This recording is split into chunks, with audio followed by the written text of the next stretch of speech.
Oh my god, we are going to die. It's the apocalypse. Please make it quick. That shit. Let's watch Eaten 2. Eaten again. Oh.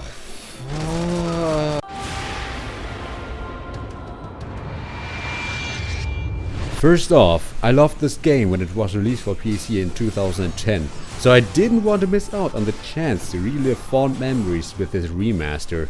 The plot can be summarized with one specific song. It's the final countdown.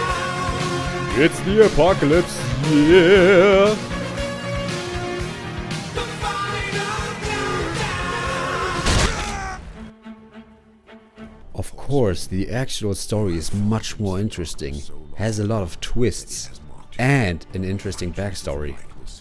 Even War, your character, changes from a one-dimensional revenge character to someone who decides to take fate into his hands and follow down his own path. The best thing about the story is arguably the ending itself, which is probably one of the best cliffhanger hype endings I've seen. When we look at the gameplay, then the best description that one can come up with is a very linear 3D Zelda with a big but limited world that focuses on combat. It works for the most part, but has quite a few problems. It's really unfortunate, as the dungeons that are in the game are really fun, with maybe the exception of one.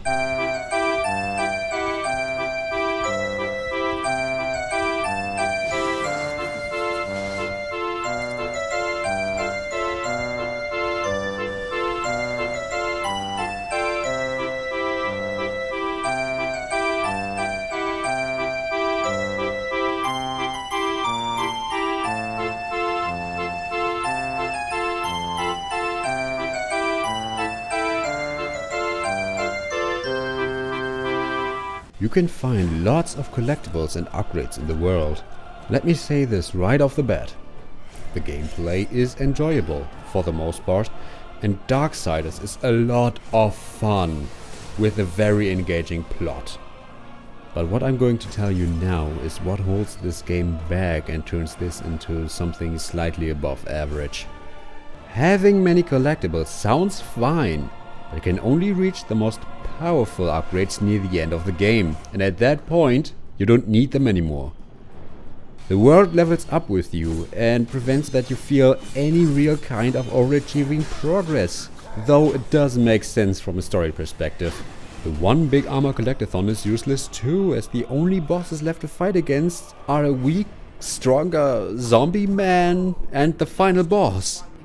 Speaking of enemies, they are neatly designed and require different strategies. Did you just see? Wait, did you see that?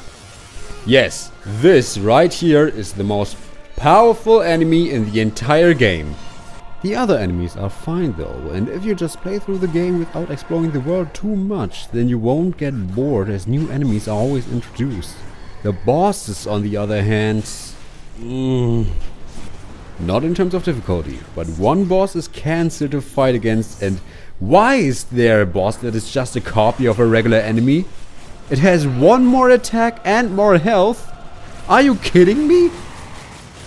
Let's talk about the combat itself. It's fun and works flawlessly if you don't happen to play this game for 10 hours, which you will do. There are unlockable attacks for your weapons that make combat more fluent, but all these moves, with the exception of just one per weapon, feel like they should have been part of the standard moveset from the very beginning. With the exception of your sword, there are 2 additional weapons, but you will most likely rarely use them.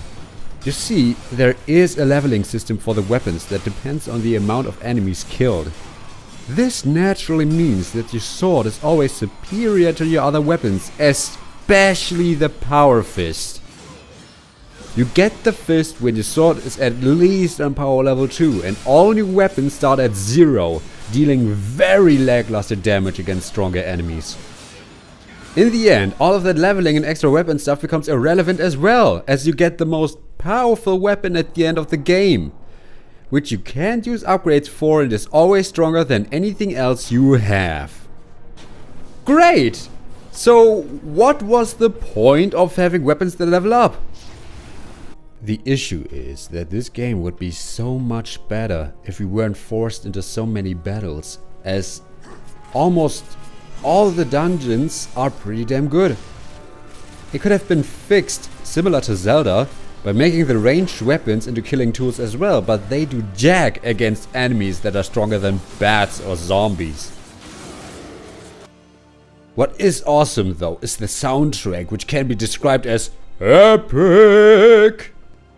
Though this causes what I like to call the Hollywood effect, as most songs are just there without much personality. Nonetheless, there are tracks that stick in your mind if you decide to listen to them, and the soundtrack is overall pretty good. Technically speaking, this game and the remaster didn't receive a good treatment. There are still beautiful scenes, but it took me a few hours to notice any real difference between the remastered edition and the original version. However, the game still looks dated, and there were several bugs that forced me to reload the game because I couldn't progress anymore.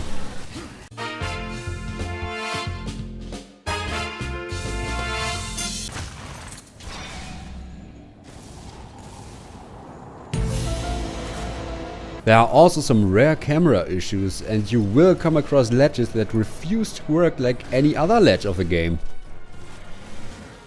Now, something I only noticed for the remastered edition is the horrible sound mixing for the cutscenes.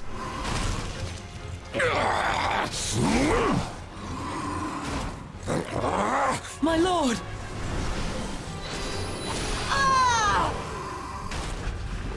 The main problem is the combat, and while some finishes are awesome to look at,